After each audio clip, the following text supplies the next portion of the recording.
জানিয়ে দিব এই মুহূর্তে পাওয়া সর্বশেষ বাংলা সংবাদ। শুরুতেই শিরোনাম। বিএনপির স্থায়ী কমিটির বৈঠকে যে সিদ্ধান্ত এলো আজ। জানাবো সংস্কার ও নির্বাচনে আওয়ামী লীগকেও চান সজীব ওয়াজেদ। এরপরেই জানাবো সতর্ক ও ধৈর্যের সঙ্গে থাকবে ছাত্রদল।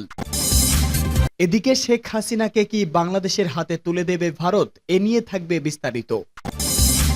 এবং সর্বশেষ থাকবে ৭ দফা দাবিতে এবি পার্টির মানববন্ধন। শুনছিলেন সংবাদ শিরোনাম, এবারে বিস্তারিত। বিএনপির স্থায়ী কমিটির বৈঠকে যে সিদ্ধান্ত এলো। বিএনপির সর্বোচ্চ নীতি নির্ধারণী ফোরাম জাতীয় স্থায়ী কমিটির বৈঠকে সিদ্ধান্ত হয়েছে। বৈঠকে সমসাময়িক রাজনৈতিক বিষয়ে আলোচনার পর গুরুত্বপূর্ণ কিছু সিদ্ধান্ত হয়েছে। বৈঠকে অন্তর্বর্তী সরকারের কার্যক্রম, নির্বাচনী রোডম্যাপ, ভারতের সঙ্গে সম্পর্ক, পাহাড়ে উত্তপ্ত পরিস্থিতি, স্থানীয় সরকার নির্বাচন, ছাত্র রাজনীতি ও সাংগঠনিক নানা দিক নিয়ে আলোচনা হয়েছে বলে বৈঠকে জানা গেছে। বিশ্ববিদ্যালয়গুলো ছাত্র রাজনীতি বন্ধের যে প্রতিক্রিয়া শুরু হয়েছে সেটির বিপক্ষে অবস্থান নেবে বিএনপি।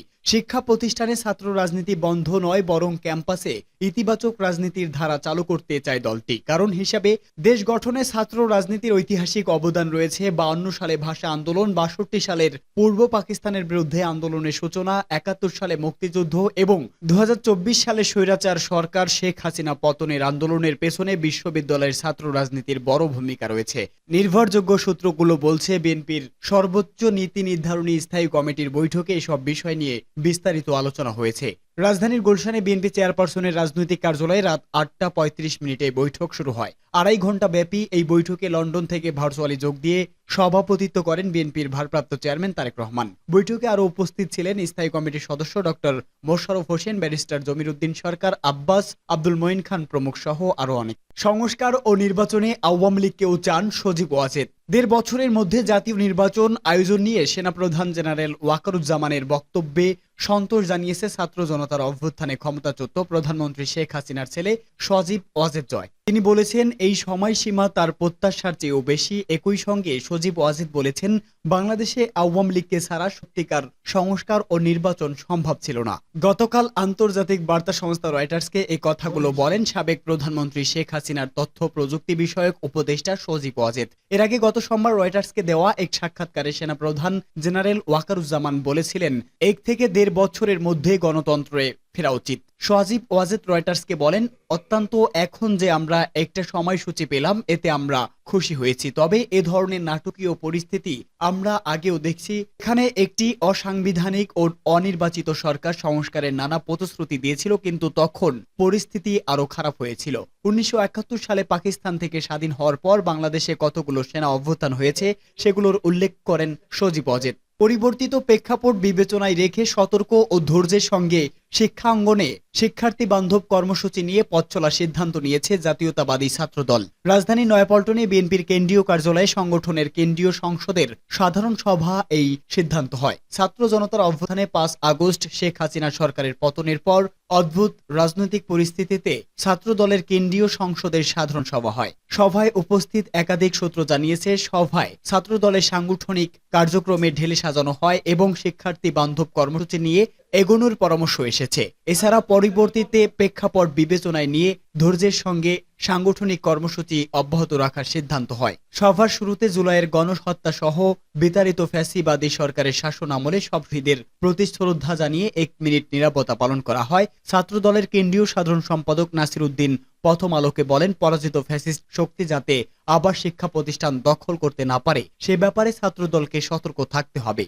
শেখ হাসিনাকে কি বাংলাদেশের হাতে তুলে দেবে ভারত? বাংলাদেশের সাবেক প্রধানমন্ত্রী শেখ হাসিনার ভারতে থাকার ৫০ দিন পূর্ণ হয়েছে। প্রধান উপদেষ্টা ডক্টর ইউনূস সম্প্রতি ভারতের বার্তা সংস্থা পিটিআইকে দেওয়া সাক্ষাৎকারে বলেছেন, ন্যায় বিচারের জন্য শেখ হাসিনাকে দেশে ফিরিয়ে আনা প্রয়োজন। ইতোমধ্যে শেখ হাসিনার কূটনৈতিক পাসপোর্ট বাতিল করা হয়েছে। বলা হচ্ছে, ভারতের ভিসার ক্ষেত্রে নিয়ম হলো কূটনৈতিক পাসপোর্ট থাকলে ৪৫ দিন থাকা যায়। সেই ৪৫ দিন শেষ হয়ে গেছে। প্রশ্ন উঠছে, এখন কি শেখ হাসিনাকে বাংলাদেশের হাতে তুলে দেবে ভারত? ওপি জিন্দাল গ্লোবাল ইউনিভার্সিটির আন্তর্জাতিক সম্পর্কের অধ্যাপক শ্রীরাধা দত্ত বলেন, দুদেশের মধ্যে প্রত্যর্পণ চুক্তি আছে, ফলে তাতে নির্দিষ্ট পদ্ধতি মেনে অনুরোধ এলে তা ভারত খতিয়ে দেখবে।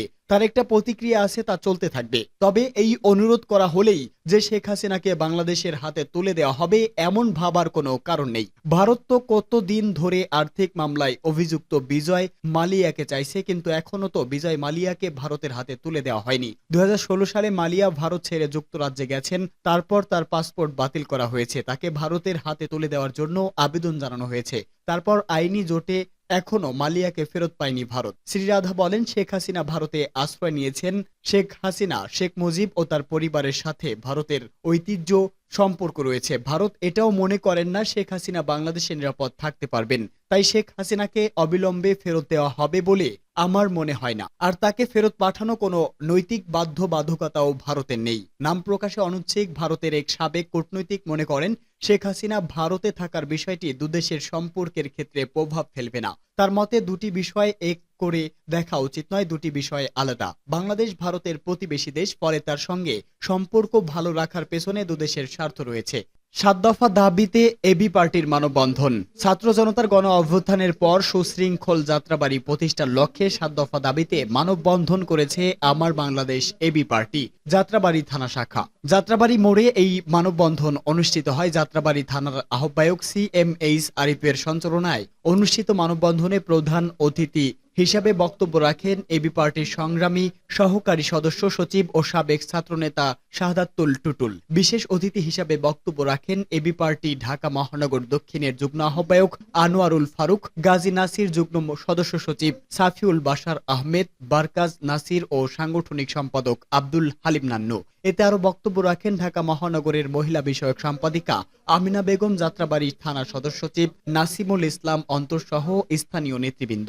প্রধান অতিথির বক্তব্যে শাহাদাতুল্লাহ টুটুল বলেন, যাত্রাবাড়ি থানা ঢাকার মহানগরীর সবচেয়ে গুরুত্বপূর্ণ প্রবেশমুখ। এটিকে অবশ্যই শৃঙ্খলায় ফিরিয়ে আনতে হবে। তিনি এবি পার্টির নিম্নোক্ত 7 দফা দাবি তুলে ধরে তা বাস্তবায়নের জন্য সরকারের প্রতি আহ্বান জানান। সকল প্রকার চাঁদাবাজি বন্ধ করুন, যানবাহন নিয়ন্ত্রণ ও অবৈধ পার্কিং মুক্ত করে আধুনিক ট্রাফিক ব্যবস্থা চালু করতে হবে।